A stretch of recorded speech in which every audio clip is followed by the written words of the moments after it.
ಎಲ್ಲ ಇಸ್ಕೊಂಡೆ ತಿನ್ನಕ್ಕೆ ಬಂದಿದ್ದೀವಿ ನೋಡಿ. ಇವರು ನಮ್ಮ ಮರಿಯವರು ಐಸ್ಕೆಂಡೆ ತಿನ್ನಕ್ಕೆ ಬಂದಿದ್ದಾರೆ. ಇವ್ರು ನೋಡಿ ಐಸ್ಕೆಂಡೆ ಅವ್ರು ಬಂದಿದ್ದಾರೆ.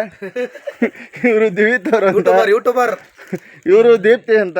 ಇವ್ರಿಗೆ ಹೇಳಿದ್ರು ಚಳಿ ಐಸ್ಕೆಂಡೆ ತಿನ್ನಬಾರ್ದು ಅಂದ್ರು ತಿಂತಾರೆ. ಇವರು ನೋಡಿ ಇವರು ತಿಂತಾ ಇದ್ದಾರೆ. ಬನ್ನಿ ಇವರು ತಿಂತಾರೆ. ಇವರು ತಿಂತಾರೆ ಬಂದ್ರು ನೋಡಿ. ವಯಸ್ಸಾಯ್ತಾ ಆದ್ರೂ ಕೇಳಲ್ಲ, ಅಲ್ಲಿ ನೋವು ಅಂದ್ರು ನೋಡಿ. ಎಲ್ಲ ಐಸ್ಕೆಂಡೆ ತಿಂತಾ ಇದ್ದಾರೆ. ಆಂಕರ್ ಆಗ್ಬಿಟ್ಟು ಐಸ್ಕೆಂಡಿ ಕೊಡಿಸ್ತಿದ್ಯಲ್ಲ ನಾನು. ಇದ್ಯಾವುದು? ಇದು ಕುಲ್ಪಿ ಅಣ್ಣ. ನೋಡಿ ಆನ್ ಮಾಡ್ಕೊಂಡು ಆಫ್ ಮಾಡ್ಕೊಂಡು ಹೇಳ್ಬಿಟ್ಟು ಆನ್ ಮಾಡ್ಕೊಂಡು ಸುಮ್ಮನೆ ವಿಡಿಯೋ ಇಟ್ಕೊಂಡದ. ಇವಾಗ ಅದು ಅಭ್ಯಾಸ ಆಗ್ಬೇಕತ್ತಾಗ. ಯಾವ್ದು ಸರಿ ವಿಡಿಯೋ ಮಾಡ್ಲವಾ? ಮಾಡ್ದೆ ಕಣವ ಮರ್ಯ. ಮಸನ್ ತಿಂತಾ ಇದ್ದಾರೆ. ಒಂಚೂರು ಕರೀತಾ ಇಲ್ಲ ನಮಗೆ. ನಮಗೆ ಅವ್ನು ಕೊಡಿ ಅಂದ್ರೂ ಕೊಡ್ತಾ ಇಲ್ಲ. ಮಸನ್ ತಿಂದ್ರೆ ನಾವು ಏನು ಮಾಡೋಣ ಗೈಸ್?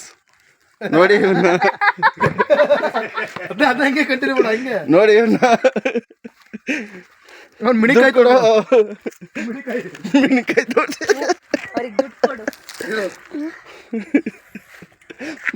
ಎಲ್ಲ ದುಡ್ಡು ಕೊಡ. ಹಂಗೆ ಹೋಗ್ತಾ ಇದೆಯಲ್ಲ ಗೈಸ್. ಇವ್ನು ದುಡ್ಡು ಕೊಡ್ತಾ ಇಲ್ಲ ನೋಡಿ.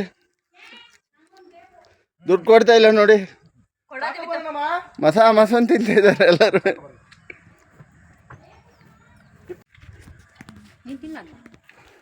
ನಂಗೆ ಯಾವ್ದು ಕೊಡ್ತಿದ್ಯಲ್ಲ ತಗೊಬಂದ್ಲಮ್ಮ ಚಾಕಬರು.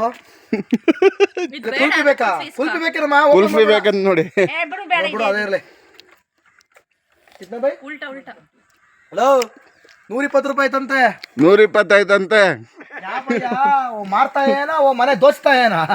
ಹಿಂಗ್ ರೈಟ್ ಹೇಳ್ಬಿಟ್ರಿ ಏನ್ ಮಾಡೋದು? ಇಂದಿರಣ್ಣ ಕುಲ್ಪಿಗೆ. ಅಣ್ಣ ಕನ್ನಡ ಬರುತ್ತೆ ಅಲ್ವಾಣ? ಅತ್ತೆಗೆ ಕಾಲ್ ಬಿದ್ದಿತ್ತು, ಕುಂಟ್ಕೊಂಡು ನಡೀತಾ ಚೆನ್ನಾಗಿ ನೀನು ಹೊಡಿತೀನಿ ನೋಡಿ. 120 ರೂಪಾಯಿ ಖಾಲಿ ಆಯ್ತು. ಮಾವ ಕೊಟ್ಟರು 120 ರೂಪಾಯಿ ಐಸ್ ಕ್ರೀಮ್. ಮಾವ ಕೊಟ್ಟರು ಅಂತ ಬಿಟ್ಟು ಬಿಲ್ಡಪ್ ಕೊಡ್ತಿದ್ಯಾ ನೀನು? ದಾರಿ ಬಿಡು. ದಾರಿ ಬಿಡ್ಬೇಕಂತೆ ನೋಡಿ.